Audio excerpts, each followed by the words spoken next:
एक गांव में एक किसान रहता था। उसका नाम था शेरसी। शेरसी शेर जैसा भयंकर और अभिमानी था। वह थोड़ी सी बात पर बिगड़कर लड़ाई कर लेता था। गांव के लोगों से सीधे मुंह बात नहीं करता था। ना तो वह किसी के घर जाता था और ना रास्ते में मिलने पर किसी को दुआ सलाम करता था। गांव के किसान भी उसे अहंकारी समझकर उससे नहीं बोलते थे। उसी गांव में एक दयाराम नाम का किसान आकर बस गया। वह बहुत सीधा और भला आदमी था। सबसे नम्रता से बोलता था, सबकी कुछ ना कुछ सहायता किया करता था। सभी किसान उसका आदर करते थे और अपने कामों में उससे सलाह लिया करते थे।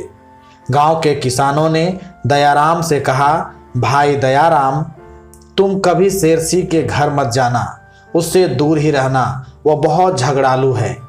दयाराम हंसकर कहा, शेरसी ने मुझसे झगड़ा किया तो मैं उसे मार ही डालूंगा। दूसरे किसान भी हंस पड़े। वे जानते थे कि दयाराम दयालु है। वह किसी को मारना तो दूर, किसी को गाली तक नहीं दे सकता। लेकिन यह बात किसी ने शेरसी से कह दी। शेरसी क्रोध से लाल हो गया। वह उसी दिन से दयाराम से झगड़ने की चेष्टा करने लगा। उसने दयाराम के खेत में अपने बैल छोड़ दिए। बैल बहुत सा खेत चर गए, किंतु दयाराम ने उन्हें चुपचाप खेत से हाँक दिया। शेरसी ने दयाराम के खेत में जाने वाली पानी की नाली तोड़ दी। पानी बहने लगा। दयाराम ने आकर चुपचाप नाली बांध दी। इस प्रकार शेरसी बराबर दयाराम की हानि करता रहा, किंतु दयाराम ने कभी उससे झगड़ने का अवसर नहीं दिया।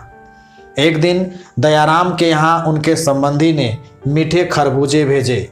दयाराम सभी किसानों के घर एक एक खरबूजा भेज दिया, लेकिन शेरसी ने उसका खरबूजा यह कहकर लौटा दिया कि मैं भिखमंगा नहीं हूँ, मैं दूसरों का दान नहीं लेता। बरसात आई। शेरसी एक गाड़ी अनाज भरकर दूसरे गांव आ रहा था। रास्ते में एक नाले के कीचड़ में उसकी गाड़ी फंस गई। शेरसी के बैल दुबले और थके हुए थे। वे गाड़ी को कीचड़ में से निकाल नहीं सके। जब गांव में इस बात की खबर पहुंची तो सब बोले, शेरसी बड़ा दुष्ट है, उसे रात भर नाले में पड़े रहने दो। लेकिन दयाराम ने अपने बलवान बैल पकड़े और नाले की ओर चल पड़ा। लोगों ने उसे रोका और कहा, दयाराम, शेरसी तुम्हारी बहुत हानि की है। तुम तो कहते थे कि मुझसे लड़ेगा तो उसे मार ही डालूंगा, फिर तुम आज उसकी सहायता करने क्यों जाते हो?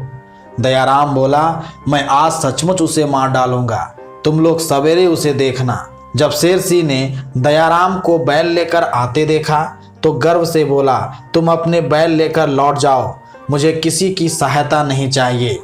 दयाराम ने कहा, तुम्हारे मन में आए तो गाली दो, मन में आए मुझे मारो। इस समय तुम संकट में हो, तुम्हारी गाड़ी फंसी है और रात होने वाली है।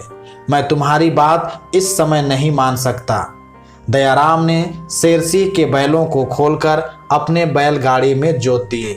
उसके बलवान बैलों ने गाड़ी को खींचकर नाले से बाहर कर दिया। शेरसी गाड़ी लेकर घर आ गया। उसका दुष्ट स्वभाव उसी दिन से बदल गया। अब वह कहता था, दयाराम ने अपने उपकार के द्वारा मुझे मार ही दिया।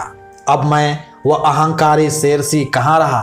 अब वह सबसे नम्रता और प्रेम का व्यवहार करने लगा। बुराई भलाई से जीतना ही सच्ची जीत है। इस तरह दयाराम ने सच्ची जीत पाई।